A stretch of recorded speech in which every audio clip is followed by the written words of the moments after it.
First and foremost, PLSX. I've said this. I don't think that there's a massive amount of motivated sellers left at these levels.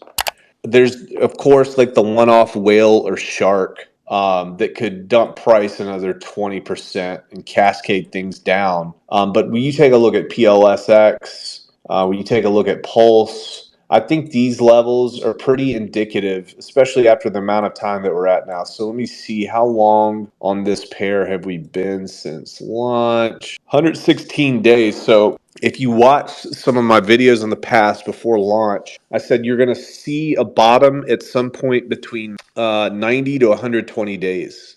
So that's kind of falling into what I see here. Now, how did I come up with that number? You look at launches of tokens that have, relatively big communities, comparatively speaking, to others. It takes about that long, human behavior, for the people that are motivated to sell to go ahead and sell it off. Now, I will say this, I definitely do not think we would have been down this far if it hadn't been for that one SEC candle. Really, it was like a 2-day candle that got bought up pretty quick. It's been a slow, steady sell-off now, and that's on PLSX. In terms of PLS, again, I think it's the same type of situation here. Let's go ahead and measure this top to bottom. So from all-time high to where we are now, and that was all-time high launch, which is, it's about 85.46% down. Now, from launch price to where we are now, I think that we are actually up a little bit. So we're about 47% up from the first price on the chart. So that's pretty interesting too. We're also about the same amount up from the original price, the first price for Pulsex. We're a little bit lower, so about 32% up on there. Interesting stuff there. Hex has been holding its own very well. I think that I might,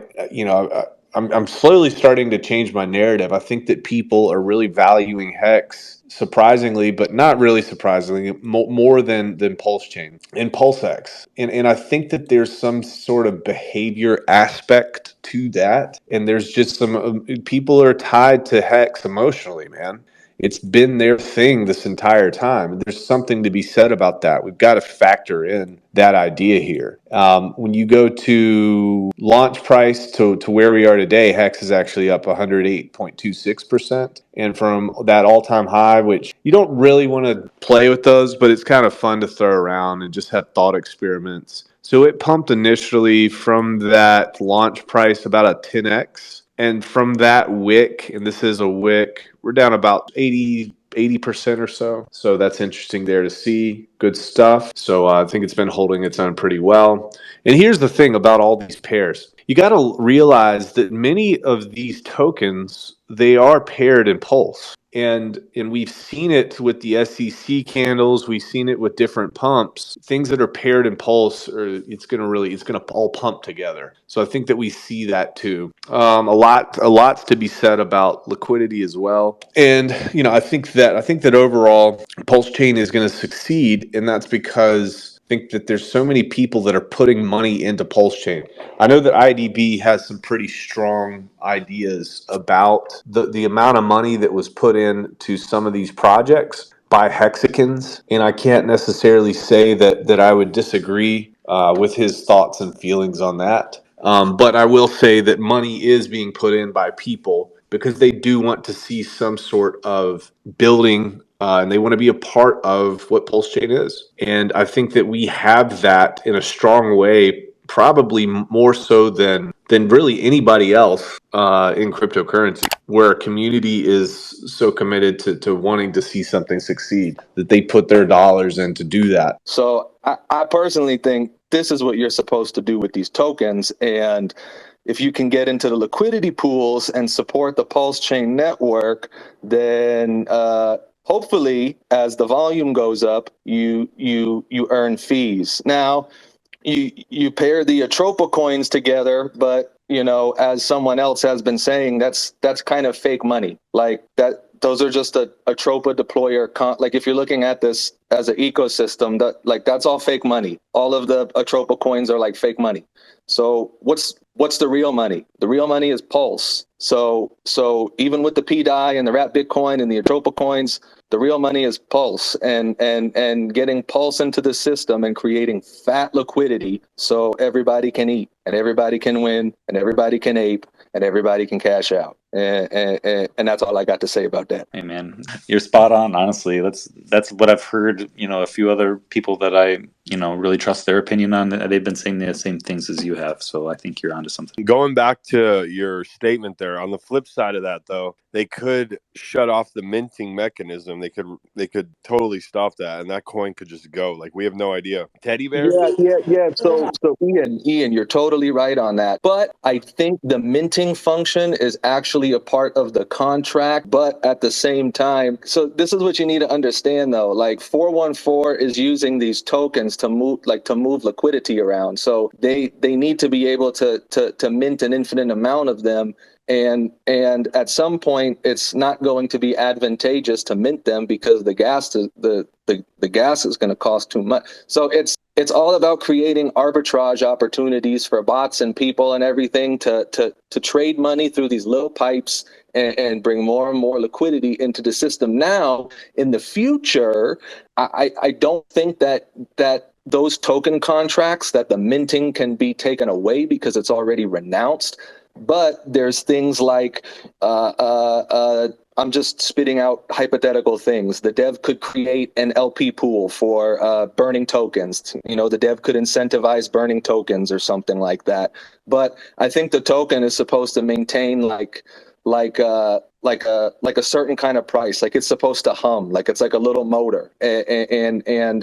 And this token is creating all these pathways through the Atropa ecosystem, and all this money is flying through these pathways. And if you're in the LP pools, they're leaving little bits of money behind for you. So like that's what I want. Like mindset's getting different. Like I love to ape tokens. Like I love that too. But like I want to set myself up where like I could earn like a million Pulse pennies a day and just get fat fees and like passive income from these pools, because I really believe in Pulsechain Network. And like the pools that I created, I created like these pools last night, and they had like a couple dollars in them, and now like one has $3,000 of volume in one day. Another one has almost $2,000 of volume in them in one day. And so all of my pools together already have $13,000 in volume in one day, and I am the majority holder in all of these pools. So like I'm earning like. And so, like, I don't care if I'm earning MV. I don't care if I'm earning Block Scout. Like, I don't care which one I'm earning. Like, they're a part of the network, and they're very important. And we need the liquidity in the network. We need that pulse in the network, and this is kind of how that pulse is coming into the network. Yeah, and what I've kind of learned about this ecosystem is the coins like to come out and sit there for a while and do weird things, like you say, like minting. Like even with Teddy Bear, got in super early. Just looked at that, was like such a good meme, and then it mooned when Beards tweeted it. We tweeted it around 100K, and it went up to like 400, sold off super hard. And this thing had like no liquidity. It was like when I was looking at it, like under $1,000 of liquidity. Then it shot up to like 12K in liquidity. Then it got rugged. Basically, it went zero liquidity. Sat there like it was like $500 in liquidity. You couldn't sell if you wanted, and it just sat there for a while. And then all of a sudden, someone had liquidity, and that thing just mooned. So it's very interesting. It's like you have to really be willing to hold and just believe. And honestly, you have to be willing to lose it all too, because it's just we have no idea how all these are going to fall into place. It's kind of a gamble. You can do your research and kind of guess, which you guys are doing great at. But obviously, yeah, man, at the end of the day, Atropa, P-Die. Like if P-Die pegging at $1, going to $1, going past $1. That's the main narrative. It all feeds back to that. It's fun, man. This is like the most conspiracy theory rabbit hole, crypto chase, revolutionary, however you guys want to label it. We're in the midst of it. And at this point, all the commotion it's bringing on Twitter, on just the whole ecosystem of Pulsechain. If this was a scam, I totally believe Richard Hart would be like, yo, what are you guys doing? Like, I think he would have said something. I 99.9% think he would say something if it wasn't somehow related to him, or he knew what was going on, or it was him, in my opinion. 100%. He'd do like a soft shill tweet saying, hey, don't really mess with anything besides RH, cryptos. Yeah, we only mess with our age cryptos. He said it in his stream. That was the most hypocritical thing when those guys were trying to like talk down. They're like, the whole playbook's out there. You just have to listen back to his streams. And it's like, that's what we've been doing, bro. Like, you haven't been doing, obviously, because if you would have been listening to the streams and see what's going on, you would understand. It's all on the internet. It's all there. You just have to open your eyes and look at It's it. okay to be a maxi, but definitely don't be closed-minded about it. Dude, how bad is that going to be when it's like Richard Hart comes out and be like, yeah, that's me, or that's my team? Yeah, there's gonna be a lot of people that'll be sick to their stomach over that one. But we're playing around on the playground. It's the people that are playing on his chain are going to get the gains. That's really what it comes down to. The people that are interested in here day to day, doing the research, putting in the time, putting in the work, or putting in the work. We're here. That's what he wants. You're not getting ETH bros and BNB people and Solana or whatever it is over to Pulsechain, showing them the Hex and Pulsex and Pulsechain chart right now. You're just not. People chase green candles, and when there's something today, you should have heard this dev today I talked to. He's so like, I'm so intrigued. I'm coming over to Pulsechain now. I'm bridging over, and I was like, yeah, you got to buy PDI, and then you can buy Atropa, and then with that Atropa, you can buy Teddy Bear, and then he's like, well, how many is there? And then I was like, and I just told him I put in Atropa on Dex Screener, and he was just like, whoa. Like, I was like, dude, figure out what's going on. Look on this. So not only that, there's more people that are smart and know how to look at that stuff and going to be researching, and you just fall in love with it because it's like finding treasure, following. You know, one of the things to really think about, just cut all the fat off the turkey and just realize, you know, there's people that put in 30 to upward of $40 million in the sacrifice to get to a 4 zeros and a 4 price for Pulse in the sacrifice. So the largest sacrificers paid 4 zeros and a 4. So we're currently at prices that people paid $30 to $40 million in the sacrifice to lock in on. And so when you're playing outside of the RH tickers right now and you're taking in massive profits, when you're actually taking profits into Pulse, it's different and unique compared to when you're taking profits in ETH at 15, 16, 1700. It's already done a 14,000x. You're taking profits into RH ecosystem tokens, if you actually are in fact doing that, at prices that have yet to be discovered in its first bull run. That is a very real opportunity to be able to get into tickers like Teddy Bear, like PDI, like all these different speculations, and lock in that amount of gain, 10, 20, 30, 40, 50, 100, 2, 300x. Watch what it does. And then when you actually take profits in Pulse, look at the freaking prices that you're getting. Okay. Now, we haven't locked in, we haven't confirmed a bottom, for example, for Pulse and Pulsex yet. That's fine. And, you know, B was talking the other day, Ian, and talking about, look, if you're dollar cost averaging with a falling knife, it's probably not a good idea. I mean, let's just dollar cost average all the way on down. No, you're better off to wait and confirm a bottom. If you hadn't been dollar cost averaging all the way down, you'd have a lot more fresh cheddar here at the bottom than if you started dollar cost averaging at 3 zeros and a 1 on down. So my whole point is, when you have an ecosystem going up against Pulse that fast, and you're looking at a Pulse price that is below $40 billion sacrificers, that is a massive opportunity. Yeah, and it's hard for people to accept new whales. Richard Hart likes new whales. How's he gonna achieve new whales if the old whales are just sacrificing millions and waiting for their 1000x, 100x, whatever it is? How is he gonna get new whales? That seems like a pretty good way to me. Well, it's like before. Like, you know, we didn't focus when ETH started its thing in DeFi summer. The focus wasn't on ETH in the sense of trying to get gains from ETH. It became, okay, there's all these awesome ERC20s we can speculate on. And when you cash out into ETH. But what blew ETH up was all the ERC20 tokens launching on it. It wasn't ETH itself. So it's the same here with Pulsechain. All these ERC20 tickers, PRC20s, all these copies, all these things that we're dealing with now, these are the things that bring people to Pulsechain. Yeah. It's not sitting there staring at the fucking Pulsechain price. Right. No, you're exactly right. Impressive.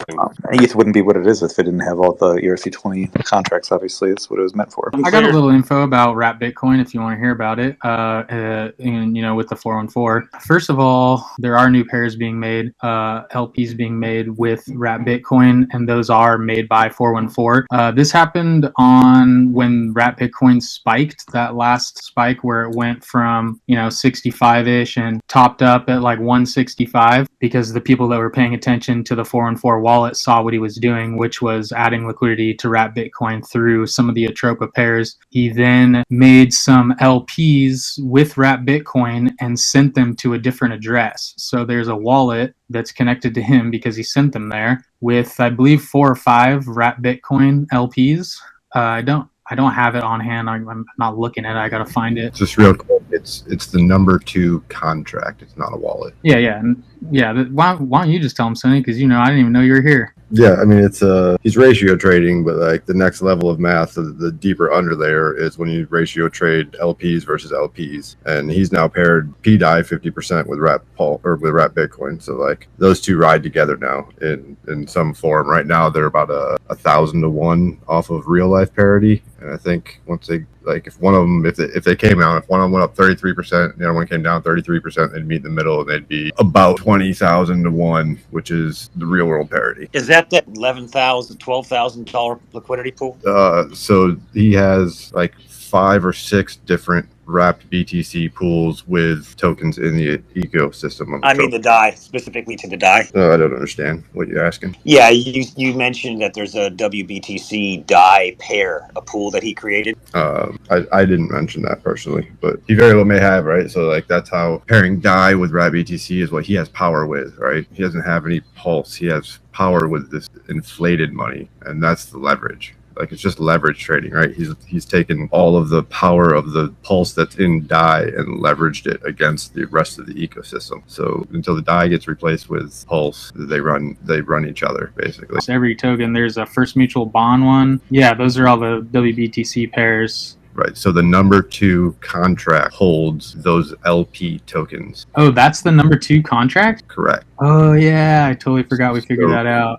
Start to look at how all these contracts interact with one another. Contracts now have the power and the leverage of those tokens, right? So you see him trade tokens for tokens through LP pools. Like you see that on his wallet, right? We see him making the engine turn, charging all the arbitrage. You can trade LP tokens for LP tokens. We wouldn't see that if the contract did it and we weren't looking for it, right? So he can just push LP either way and not actually touch the price and make either one of them more volatile. Right. And the other thing about that number 2 contract, the Circle 2 token, is that he did renounce that today. And then there's a pretty thick Rat Bitcoin liquidity pool to that. Because before you had to take this crazy path to get to the Circle 2 coin. And now the liquidity between Rat Bitcoin that you can pretty much go from Rat Bitcoin to the Circle 2 coin now. If you look a little bit more into it, individual contracts, individual tokens are starting to hold other tokens. So like when you issue a bond, you're sending those tokens to that bond, right? So that bond is now becoming top holders of the tokens in the bond, right? So you have tokens that are top holders of tokens. And if you've been watching from the beginning, that's exactly what PDAI and Atropa were, right? Like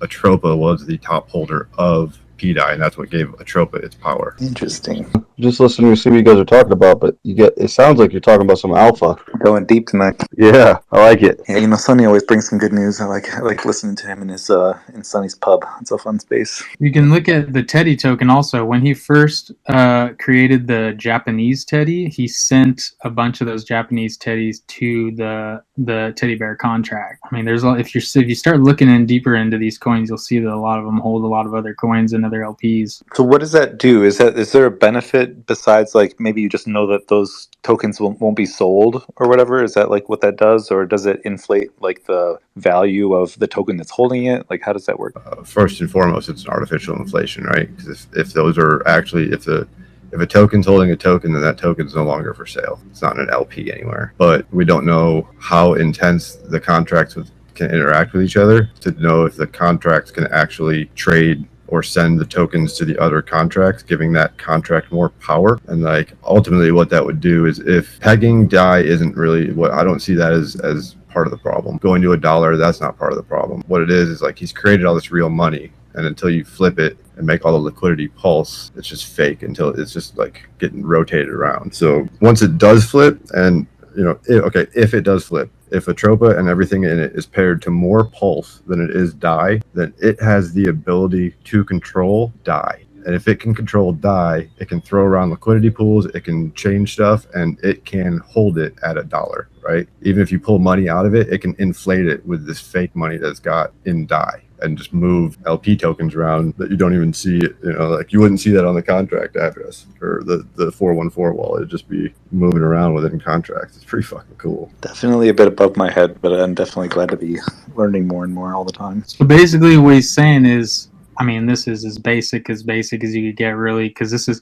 dude, I'm right there with you. I sit and listen to Sunny like all fucking day long, and I still don't fully get. But what I get out of most of that, in a basic sense, is that anytime you sell any of these Atropa pairs, anytime you sell any token that's an Atropa token, sell it. You need to sell it into PLS. That's basically how it turns this inflationary fake money into real money. Sell it for PLS, or you put PLS into them? You want to make PLS LPs with them, but also when you sell them, instead of taking the path out through like PDAI, because say you got a bunch of Teddy, right, and you want to cash out, you could go Teddy to PDAI, right? But that could hurt the PDAI chart because you're selling. You're going to sell your Teddy for PDAI, and then you're going to sell your PDAI for PLS. That's going to make PDAI go down. But if you sell Teddy straight across to PLS, you might have to do like 3,000 more clicks if the slippage is too crazy. But you have to find the path out without going through PDAI, if that makes any sense. Because as soon as you sell it for PLS, you turned that into real money. Right. I get you. I mean, it's hard to comprehend the whole like real money, fake money like concept. I mean, it all is real money in a sense. It's just the way that it's been inflated with this Atropa system. It's like inflationary money. So therefore, it's like not real. We need a Teddy PLS pool. So like honestly, if we all work together as a team right now, like if every single one of us made a bunch of PLS LPs and just thickened up the liquidity between PLS and all these Atropa pairs, it would be the most helpful thing for the entire ecosystem, the whole Pulsechain ecosystem. Because I'm sorry, repeat that one more time, because I was talking about this earlier, and I think this is really important for people to understand. That if all of us worked as a team, right? If we all just started making, because we're the early ones, right? We're waiting for the mad rush. We're like the people setting up the fucking restaurant, getting ready for the fucking people to come in and eat, right? Well, if we all work together and we all start making PLS LPs with these Atropa pairs, with Teddy, with fucking Down, with all these ones, right? We it just gets super thick, right? These liquidity pairs get super thick with PLS. It's just going to help the entire Pulsechain ecosystem, because you're basically turning this inflationary money into real money. No, it really does make sense.